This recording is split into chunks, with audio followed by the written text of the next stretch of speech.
Hello, crypto world. Welcome to the Chart Historian. My name is Justin, and on this channel, I delve deep into crypto charts, exploring chart structures, fractals, and patterns. So today I have the DXY chart open, or the dollar index, and I'd like to give a quick follow-up video to some of my previous videos I've done on this chart.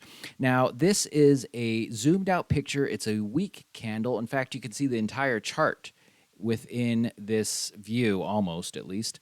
Now, the reason why I'm covering the DXY is because it does affect crypto. So it is one of those charts that we should be aware of if you are a crypto investor. Now, if you're familiar with some of my previous videos on the dollar index, you'll know that the DXY has been following a fractal that was printed starting from 1985 to 2002. So since that time, after 2002, it has basically been repeating the same fractal. Now, let me show you what I'm talking about. Okay, so here you see it.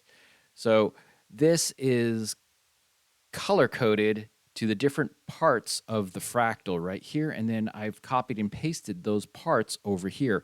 And the reason why I did that is if you took just this giant fractal right here, copy and pasted it over here, it would not match. And that's because the timing, the height, and the depth, they're all different this time around.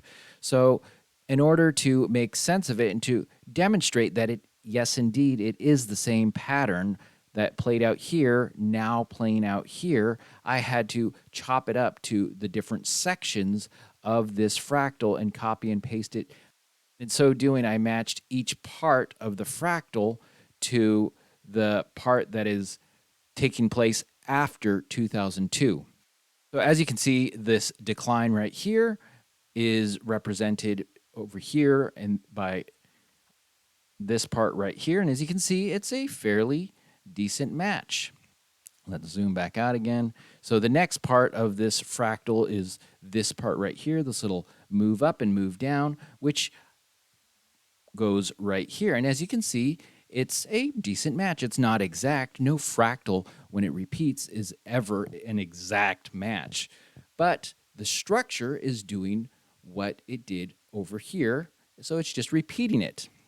Again, this part right here is this part here.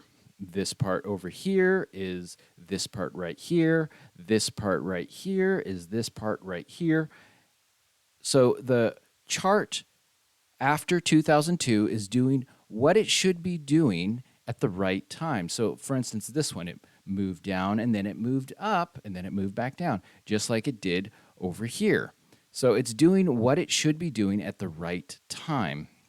So this little part right here, on this time around, it took a lot longer to play out.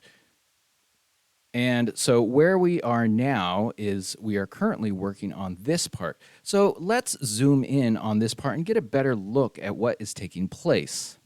Okay, so as we can see, it's been pulling back. And this part of the fractal, this part took place around 2000, I believe.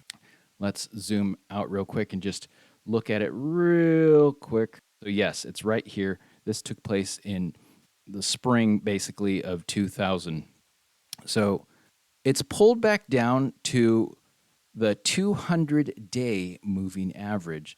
So what I expect to happen, and of course we'll have to see how things play out, but I would not be surprised to see it bounce off of this and begin its ascent to this peak over here. Now, I don't know if it's going to go to this exact height, which is 126.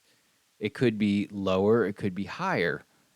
The important thing, though, that will likely happen is that this leg of the fractal will be completed next. Now, where it chooses to come to a peak, we don't know, but what we can safely assume, being that this fractal is a very large fractal, it's very powerful, it will probably continue to follow it. So we should not be surprised to see the DXY begin to move back up.